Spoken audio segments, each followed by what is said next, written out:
Ne te méprise pas à cause de ce que tu vis aujourd'hui. L'Éternel a tout fait pour un but. Si Joseph n'avait pas subi l'injustice qu'il avait subie, est-ce qu'il aurait rencontré Pharaon? Est-ce que les chansons l'auraient connu? Entre le règne dans la maison de Potiphar et le règne au trône, qu'est-ce qui est plus grand? Mais vous voyez que le règne au trône devait passer par une tribulation, n'est-ce pas? Il fallait un faux témoignage. C'est pourquoi je parle à quelqu'un aujourd'hui. Ne fais pas attention à ce que tu traverses aujourd'hui. Pour que Joseph règne à une autre dimension. Parce que là, il régnait dans la cour de Potiphar. Potiphar était une principauté en Égypte. Mais pour aller chez le summum, chez l'Himalaya des commandants de l'Égypte, qui était le pharaon, il fallait une tribulation, il fallait une injustice. L'injustice, la plupart du temps, te fait basculer là où ton destin t'attend. L'injustice subie par Joseph l'a emmené là où la rencontre déterminante allait s'opérer. Ne te méprise pas à cause de ce que tu vis aujourd'hui. Est-ce que c'est comme quelqu'un qui pouvait dire à Joseph, alors que Joseph était dans la maison de Potiphar, toi tu as des promesses de Dieu mais tu es esclave. La Bible nous dit quoi? La Bible nous dit que Dieu bénissait Potiphar à cause de qui? À cause de Joseph. C'est curieux, hein? Mais Joseph était quoi? Esclave. On dit que Dieu faisait prospérer tout ce qui le touchait.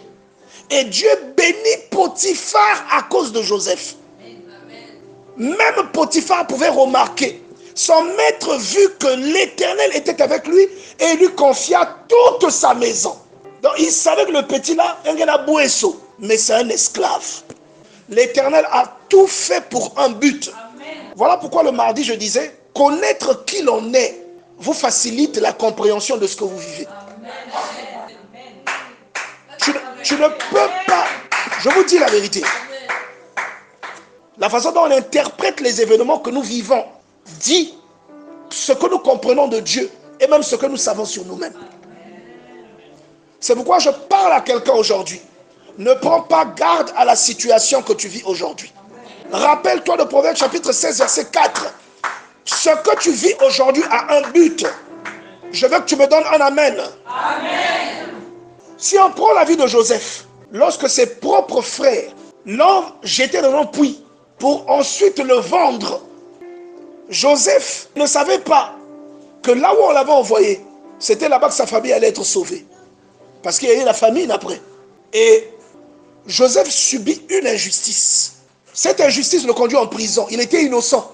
Regarde, quand tu es avec Dieu, non, tout ce qui t'arrive, même quand c'est pas bon, même quand ça a un mauvais goût, c'est Dieu qui te donne ça. Parce que, qui le présente à Pharaon? C'est les chansons du Pharaon. Il le rencontre où? En prison. S'il n'y avait pas cette injustice, il allait rencontrer les chansons. Pourquoi tu demandes à ton voisin, regarde-le, touche-le même à l'épaule, pourquoi tu te plains? L'Éternel a tout fait pour un but.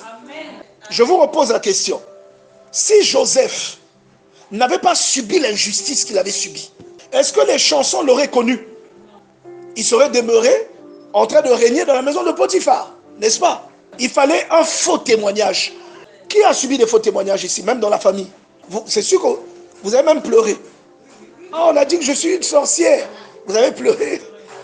Mais pourtant, le faux témoignage là, c'est l'escalier de votre ascension vers votre destinée. Je n'ai pas entendu ton amen. Il y a des choses qui peuvent t'arriver en apparence. Ça va te faire mal. Mais en réalité, c'est l'ouverture ou le début, les premiers cris d'un nouveau-né. Le nouveau-né là, c'est ta bénédiction. Qui demain te fera sourire.